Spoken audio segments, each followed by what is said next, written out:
আসসালামু আলাইকুম। আজকে আমরা আপনাদের সাথে শেয়ার করব রুই মাছের ভর্তা। তো মামুনি আমরা এখানে নিয়ে নিয়েছি কি মাছের পেটির অংশটা। তো এখন আমরা দিয়ে দেব প্রয়োজন মতো লেবু। হ্যাঁ, লেবুর রস দিয়ে দিচ্ছি। দিয়ে দিব কি হলুদ, হ্যাঁ হলুদের গুঁড়া, মরিচের গুঁড়া, স্বাদ মতো লবণ এবং কিছুটা রান্নার তেল। এটা দিয়ে সুন্দর মতো আমরা মাছটাকে মেখে রেখে দিব 20 মিনিট। তো এই যে আমি মেখে নিয়েছি এবং আমি রেখে দিয়েছিলাম। এই পর্যায়ে সাদা তেল দিয়ে নেব। হ্যাঁ, প্যানে আমরা সাদা তেল দিয়ে দিয়েছি এবং মাছগুলোকে সুন্দর করে ভেজে নেব।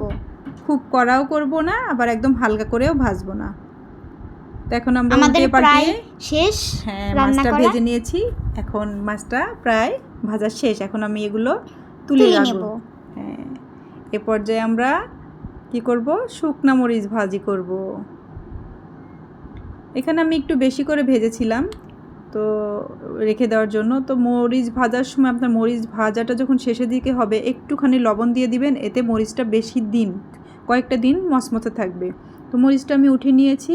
এখন দিয়ে দিচ্ছি কুচানো পেঁয়াজ। এটা আমরা একটু নরম নরম করে ভেজে নিব, লাল করব না, জাস্ট একটু নরম করে ভেজে নিব যাতে ভর্তাটা মানে কিছুক্ষণ রাখা যায়। এটা তো গরমের দিন, গন্ধ যাতে না হয়।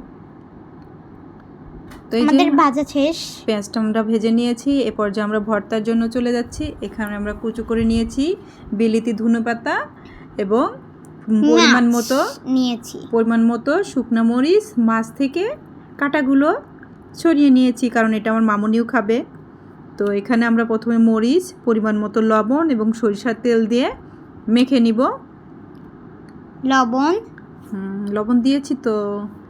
এখন এই যে আমরা মাখছি, মাখাটা শেষ হলে মরিচটা সুন্দর মতো মাখা শেষ হলে এটা মরিচের ভর্তাটা আমরা পেঁয়াজের সাথে মেখে মাছ দিয়ে মেখে নিব, ভালো করে মেখে নেব। হ্যাঁ, আমরা সুন্দর মতো মেখে নিচ্ছি এবং মাখার শেষে লবণটা ঠিক হয়েছে কিনা দেখে নিলেই ভর্তা ডান। আজ এ পর্যন্তই। আল্লাহ হাফেজ।